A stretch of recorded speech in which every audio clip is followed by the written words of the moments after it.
My stepdad is just like in a towel walking around, and I want you to know that I do invoice him for my therapy when he does stuff like this. Hi everyone, happy Day's Day. Who knows what day it is anymore? I am sitting in my mother's backyard. I've got my big bug eye sunglasses. I've got my headphones in because there have been some requests for me to have slightly better audio. I'm doing my best. Also know that my videos will be captioned at some point, but that costs money, and right now I'm an artist that's out of work. So that'll happen, I promise. This is a video that I've been thinking about doing for a while, and it's frankly a conversation that I've had with a lot of my friends who have different disabilities and differences and often see doctors. So I'm going to tell you some stories of doctors who said and did the wrong thing. This is a video on my experience with doctors. So I've talked about quite a bit before, but I have Tourette syndrome. And while at this point in my life, you might not notice it constantly, it goes through different levels of severity. And there were years where, as I mentioned before, it was really, really severe. I was out of school for years. I had broken bones from Tourette's. But even as an adult who holds down a job, who tours talking about disabilities, I still have had some doctors say some awful heinous things. At some point, I'll tell stories of doctors who are amazing, because I think there's a lot to be learned from those few. But for this video, we're going to just do bad doctor stories on doctors saying and doing the wrong thing. The fun part is that even doctors that have no specialty in Tourette's sometimes feel like they get to help treat my Tourette's. Like, no, I'm going to go to someone who maybe knows what they're talking about. But fine, tell me your ideas. So I went to a dentist. He knew I had Tourette's. And I don't know that he was totally familiar with it before me, but he knew that I was doing cool stuff in school and in graduate school. So I think he trusted my opinion. But one day I went in and he said, I have an idea. I read an article and I'd like to try it on you, and it's for Tourette's. And it's a mouthpiece that is supposed to help alleviate Tourette's. And if you just pay for the materials, I won't make you pay much for it. And I was like, tell me more. What is this? And he said, it's a mouthpiece that's going to open your mouth really wide, but it will alleviate your Tourette's. And I was like, show me how wide. And he did this. He goes, and I said, is this like a hour a day thing? Is this like a at night thing? And he was like, no, you would wear it all of the time except when you're eating. And I was like, so let me get this right. You would put a device in my mouth that makes me do this all day, every day, so that I don't have Tourette's. And he was like, exactly. And I was like,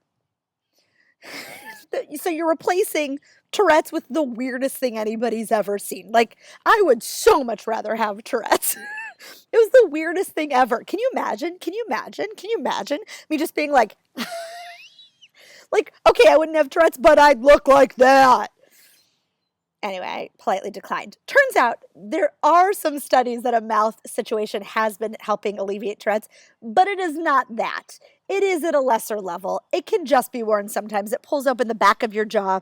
At some point, maybe I'll try it, but I certainly won't be walking around the world like this.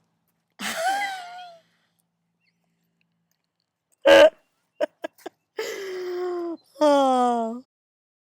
Went to a new neurologist in New Jersey. I lived in New Jersey for a few years when I was in graduate school and running a youth organization. And I found a neurologist. Neurology is any type of brain disorders. So even if he hadn't seen a ton of people with Tourette's, he should have known about Tourette's, right? This just feels like he should have that base level of information. So I called the office, and I even made sure, I said, does he see patients with Tourette's? And they said, yeah, absolutely. He's a neurologist. I fill out the paperwork, and I'm in the room, and he walks in the room, and he says, you're here alone? And I said, uh-huh. And he looks at my paperwork, and he said, who takes care of you? And I said, me. I take care of me. And he said, no, who is your person? Who takes care of you? And I said, me. I take care of me.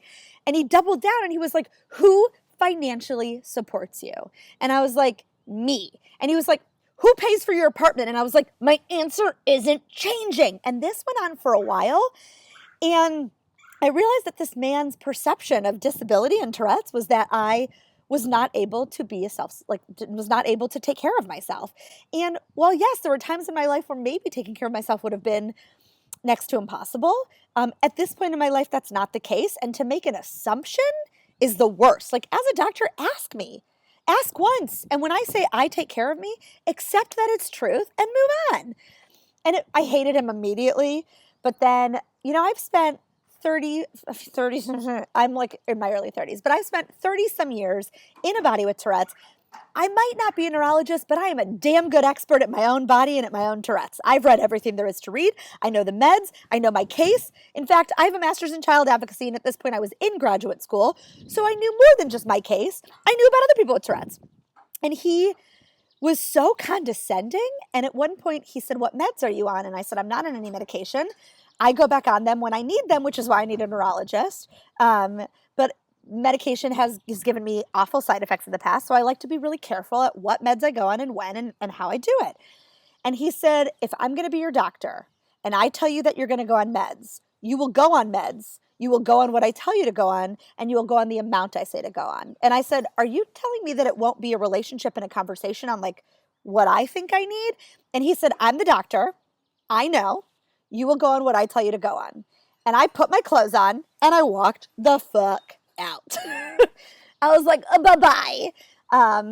Because it was clear at the beginning that he was very condescending, but then to not give me autonomy in my own body is an absolute no-go. And I know that a lot of people with disabilities have been treated by doctors who just feel like we don't deserve autonomy of our own body. And that's like a no-go on my end. I have hundreds of these. Jeez. I'm trying to think of like my 2 or 3 favorites.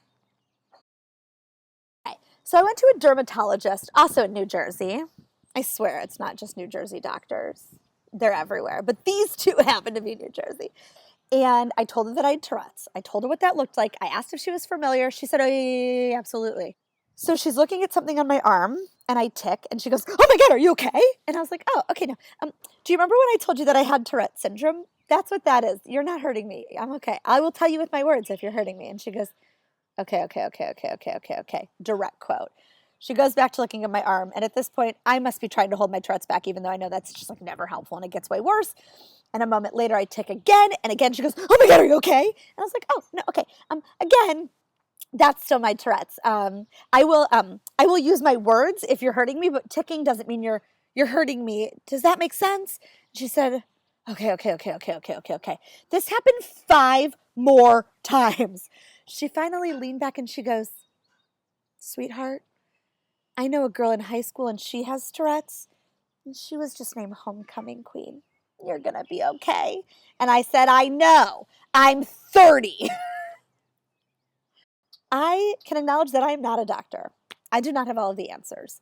But I do think it's so important that a doctor gives everyone, and especially people with disabilities, body autonomy. I'm okay if you know more information than me, but include me in the conversation. Include me in my own care.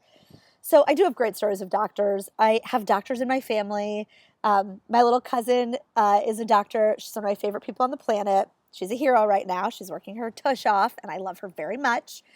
And when she was in medical school, there was a question on one of her exams about Tourette's, and she was so excited to tell me that she got that question right because of me.